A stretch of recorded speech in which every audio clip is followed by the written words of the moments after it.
Hello guys, आज है मेरा पहला एग्ज़ाम। अब मैं आपको दिखाती हूँ कि मैंने अपने भाई को कहा था कि 1:30 बजे मुझे लेने आ जाए और 1:30 पूरे हो गए और वो आ गया। ये बंदा देखो पूरे 1:30 पे ना आ गया लेने। ग्लासेस तो बड़ी अच्छी पहनी हुई है। मेरी मम्मा को मेरी इतनी केयर है, चेक करो, उन्होंने साथ ही खाना भी भिजवा दिया। और जोमेटो थी, मैंने से कहा था घर से चाची के लेकर, स्टूडेंट कार्ड नहीं है इसमें। एग्ज़ाम सीरीज़ का स्टार्ट हो चुका है फाइनली। आज है मेरा first exam in Harvard university में। सुबह मैं पहले गई थी जॉब पर, जैसे कि आप लोगों ने आगे देखा कि मुझे मेरा भाई लेने आया हुआ था। आज मैं फुल स्पीड ऑफ स्पीड बोल रही हूँ और मैं टाइम से आ गई हूँ। और मतलब अभी ना तकरीबन 20 मिनट रह गए मेरे पर शुरू होने में। पता है कि कौन सी बिल्डिंग में है, जाफर सादिक में है। जल्दी जल्दी चलते हैं वहाँ पर और कुछ रिवीजन भी कर लेते हैं जाके फ़ौरन से।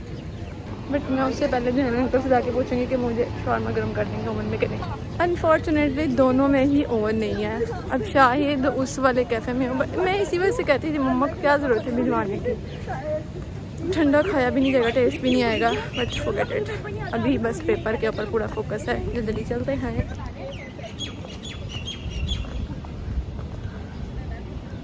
चलो जी, आज का पहला पेपर तो हो गया ख़त्म। बड़ा अच्छा रहा पहला पेपर। चलो अब चलते हैं नीचे। ओपन कैफ़े में वेट कर रही है, उससे जाके मिलते हैं। उसके बाद घर चलेंगे। बहुत थक गई है क्योंकि सुबह जॉब पे गई थी, फिर उसके बाद पेपर देने। पेपर के टाइम पे ऐसे हाथ दर्द कर रहे थे और अभी फिर सुबह पेपर है मॉर्निंग में। उसके बाद मैंने फिर जॉब पे जाना है। चलो देखते हैं। चलो निशा, तुम बताओ तुम्हारा पेपर कैसा हुआ है? अच्छा हो गया है, अच्छा था पेपर। सर ने ये पेपर भी ChatGPT से उठा के दिया था और चले फार्मूले भी लिखे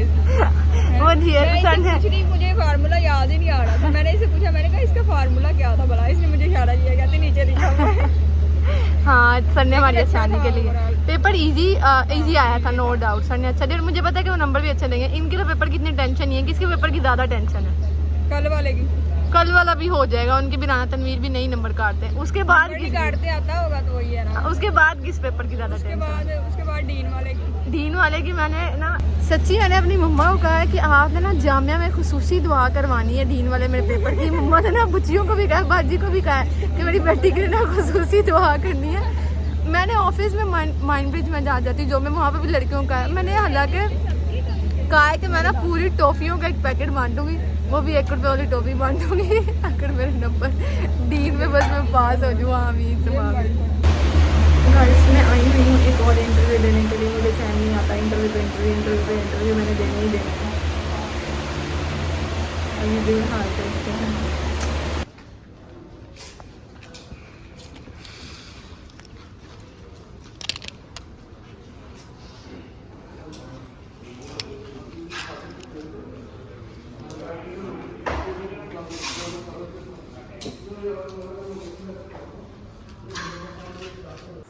देखो मुस्कान, मेरी बात सुनो।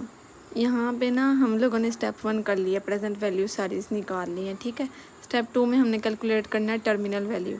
टर्मिनल वैल्यू का फॉर्मूला क्या है? ये FCF6 RGB, मतलब ये FCF फ्री कैश फ्लो है, उसके माइनस उसके नीचे जो है ना RGB है टर्मिनल वैल्यू का। जबकि इसके वैसे जो फॉर्मूला है ना, इसका फॉर्मूला वो ये है, एक सेकेंड जस्ट, ये है देखो, TV डिवाइडिंग बाय 1 + RN, इस तरीके से। अब यहाँ पे मैं कह रही हूँ कि ये तो है डिवाइडिंग का निशान। ये देखो इन्होंने ना नीचे में ना इसको मल्टीप्लाई किया TV के साथ ना 1 + R की वैल्यू पता ना 4 है। TV के साथ इसको मल्टीप्लाई कर दिया, डिवाइड क्यों नहीं किया? ये मैं जस्ट पूछ रही हूँ यहाँ पे। ये देखो ये आ गया 190, TV 1 + R आ गया, R को मतलब ये डिवाइड करके तो ये मल्टीप्लाई कर दिया, जबकि इसको इसके नीचे डिवाइड करना चाहिए था कैश फ्लो 6 का एस्टिमेट करने के लिए। जब इसका ये वाला आंसर आ गया ना, फिर इन्होंने टर्मिनल वैल्यू निकाली है ये वाला फार्मूला यूज़ करके।